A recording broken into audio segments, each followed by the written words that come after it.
नमस्कार and welcome you to World Affairs। मैं प्रशांत Dhawan. Now recently Pakistan की सरकार ने ऑफिशियली एक पॉलिसी बना ली है कि पाकिस्तान के हायर एजुकेशन डिपार्टमेंट में ये इंस्ट्रक्शन दी जाए कि बच्चों को और जगह पब्लिक में ये अवेयरनेस फैला दो कि चाय अब कम पिया करो, सत्तू पियो घोलकर या फिर लस्सी पी लो। ये अपने आप में मैं कहूँगा एक मेजर साइन है एक डूबते कंट्री का, जो एक बेसिक कमोडिटी जैसे कि चाय ये भी अफोर्ड नहीं कर सकता। और अगर यहाँ पे आप सोच रहे हैं कि ठीक है ये तो एक सिंगल एग्जाम्पल है ना, नहीं, ये सिंगल एग्जाम्पल नहीं है। चाय की जगह सत्तू ये एक एग्जाम्पल है। इसके अलावा आप अगर देखो तो पाकिस्तान में एक पेपर क्राइसिस आ चुका है। इंडिया में आप अगर देखो तो एक प्रॉपर पेपर इंडस्ट्री है। हमारे यहाँ मेजर कंपनीज हैं, फॉर एग्जांपल आईटीसी है, उसके अलावा वेरियस और कंपनीज हैं जो इंडिया में ही पेपर बनाती हैं।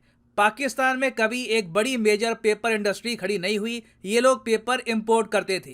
अब इंटरनेशनली सिंस पेपर के दाम बढ़ गए हैं तो अब पाकिस्तान की सरकार ये भी सोच रही है कि पेपर इंपोर्ट ये लोग बैन कर देंगे, जिसका डायरेक्ट इम्पैक्ट आएगा इनकी एजुकेशन पर। स्टूडेंट्स को हो सकता है कि अगले साल नई किताबें ना मिले, या तो अब देखो इनके यहाँ कोई ऐसा भी ऑप्शन नहीं है कि ई बुक्स दे दे, क्योंकि हर स्टूडेंट के पास मोबाइल फ़ोन नहीं है, स्मार्टफोन नहीं है, स्पेशली रूरल एरिया में।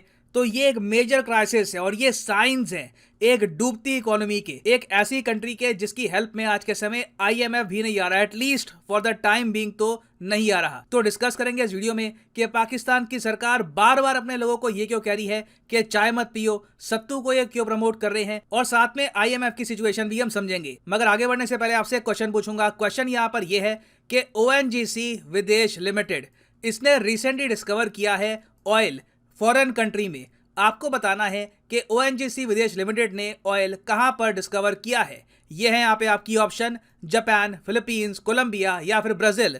कमेंट सेक्शन में करिए उत्तर, सही आंसर आपको मिलेगा वीडियो के अंत में। ना पाकिस्तान का जो ये टी क्राइसिस है, जिस तरीके से इनके मिनिस्टर्स लिटरली बार बार आकर मीडिया के सामने ये कह रहे हैं कि अपनी हम कौम को कहेंगे कि चाय मत पियो। फॉर एग्जाम्पल ये फुटेज बीच में काफी वायरल हुई थी।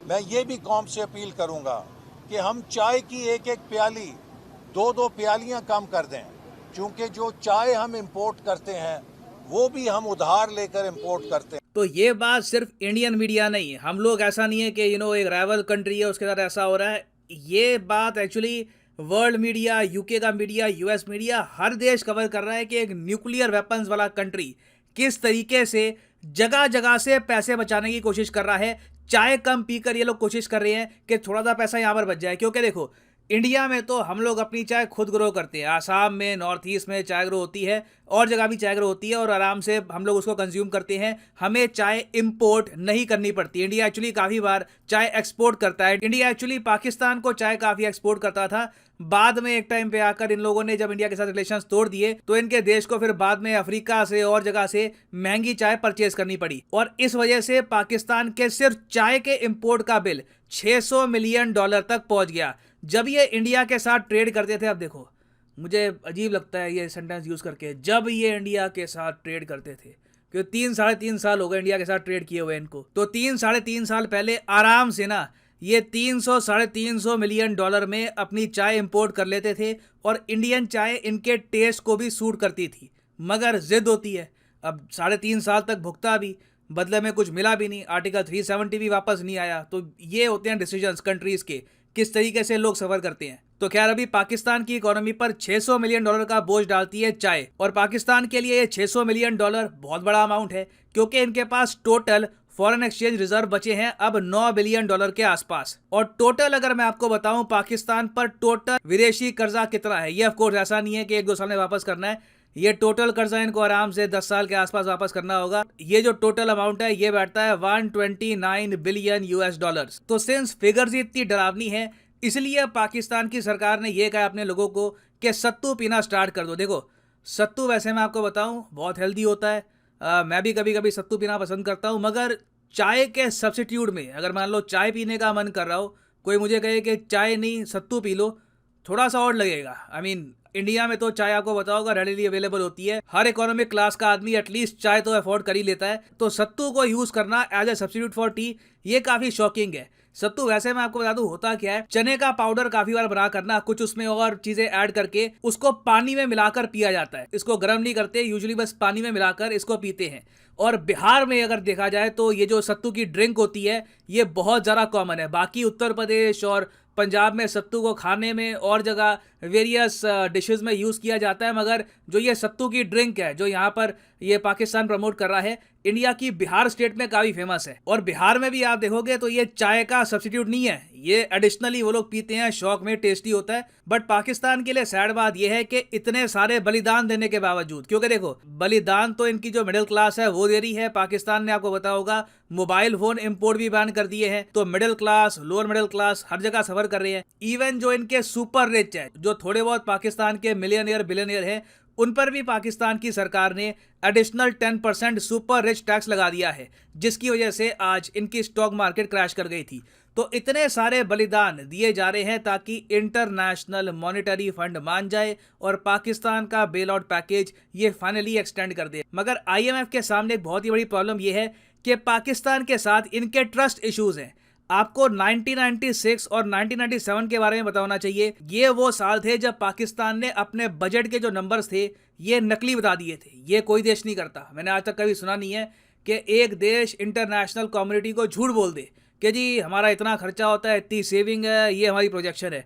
जब आईएमएफ को कुछ साल बाद पता लगा कि इन्होंने जो बजट के नंबर बताए थे 1996 में, 1997 में, झूठ है, इंटरनेशनल मॉनेटरी फंड ने तब से पॉलिसी बनाई है कि पाकिस्तान के केस में ऑलवेज बी डबल श्योर। और इसलिए हम देख रहे हैं कि चाय को कम पीने के बावजूद, अपने बिलियनियर्स मिलियनियर्स पर टैक्स लगाने के बावजूद आईएमएफ अभी भी कह रहा है कि वी आर नॉट श्योर। और ये बात पाकिस्तान के विदेश मंत्री ने खुद कंफर्म करी है कि IMF still has concerns over Pakistan budget. अब इतनी सारे यहाँ पर सैक्रिफाइसेस देने के बाद भी ये कंसर्न्स बने हुए हैं। अब इसका रीज़न भी है, रीज़न ये है कि पाकिस्तान की सरकार, इवन आर्मी, झूठ बहुत ज़्यादा बोलते हैं ये लोग। आपने काफ़ी बार सुना होगा कि इमरान खान ये एक बार कहते थे कि अब आर्मी की इन्वॉल्वमेंट नहीं होती पाकिस्तान के पॉलिटिक्स में, जबकि होती है, साफ साफ होती है, सबने देखा ओपनली। आज भी पाकिस्तान की सरकार इनकी आर्मी ही चला रही है। फिर अभी इंडिया के लिए शॉकिंग केस आया। पाकिस्तान ने आज से कई साल पहले ये कहा था कि 2008 में जो मुंबई में आतंकवादी हमला हुआ था उसका मास्टरमाइंड साजिद मीर ये मर गया, ये पाकिस्तान में है ही नहीं, ये कहीं अफगानिस्तान वगैरह में मर गया, ये पाकिस्तान ने कहा था। अब अचानक से आजकल न्यूज़ आई है पाकिस्तान ने साजिद मीर को धर लिया, इसको जेल में डाल दिया। हम लोग शॉक्ड है, तुम तो कह रहे थे ये मर गया है, ये 2009 मुंबई टेरर अटैक्स का आतंकवादी मर गया, बट ही स्टिल अलाइव। और ये बताया जा रहा है पाकिस्तान ने इसलिए किया है क्योंकि एफएटीएफ की टीम कुछ ही महीनों में पाकिस्तान में आएगी जांच पड़ताल करने के लिए कि ग्राउंड लेवल पर यहाँ पर क्या सिचुएशन है, क्या जेन्युइनली इन्होंने आतंकवादी जेल किए हैं या नहीं किए।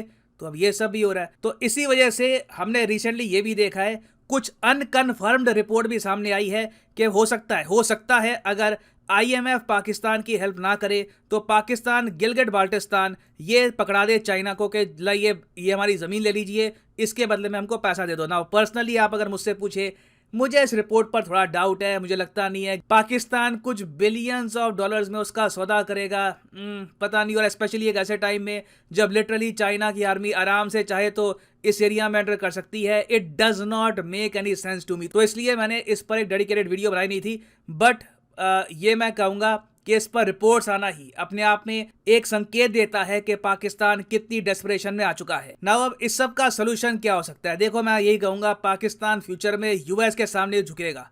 आप देखोगे पाकिस्तान इजराइल यूएस से रिलेटेड मेजर स्टेप्स लेने वाला है इन द नियर फ्यूचर, और इवेंचुअली इनको करना ही होगा ये, नहीं तो अभी चाय गई है, भविष्य में सत्तू बहुत सी चीजों को रिप्लेस कर देगा। In the end Pakistan will have to take some big steps. Now वापस आते हैं अपने प्रश्न की तरफ कि रिसेंटली ओएनजीसी विदेश ने किस देश में ढूंढा है ऑयल, क्रूड ऑयल? तो सही उत्तर यहाँ पे है ऑप्शन सी, कोलंबिया। कोलंबिया यहाँ पे आप देख पाओगे। इस पर ministry of petroleum and natural gas ने एक आर्टिकल भी पब्लिश किया है, ONGC Videsh announces new discovery of oil, crude oil in Colombia. और फाइनली यहाँ पर मैं ये भी ऐड कर दूं कि लाइफ में अगर आप एक बार प्रॉपरली यूपीएससी एग्जाम की तैयारी करना चाहते हैं, किसी भी एग्जाम की तैयारी करना चाहते हैं, चाहे आईआईटी हो, बैंक हो, तो सिंपली जाइए कमेंट सेक्शन में आपको मिलेगी ये पिंड कमेंट, और यहाँ पे आप परचेज कर सकते हैं the course of your choice. For example let's say आप प्रिपेयर कर रहे हैं फॉर यूपीएससी, क्लिक करिए यूपीएससी पर और यहाँ पे आपके सामने खुल जाएगा ये पेज, और यहाँ पे आप परचेज कर पाएंगे UPSC course for 36 month as well.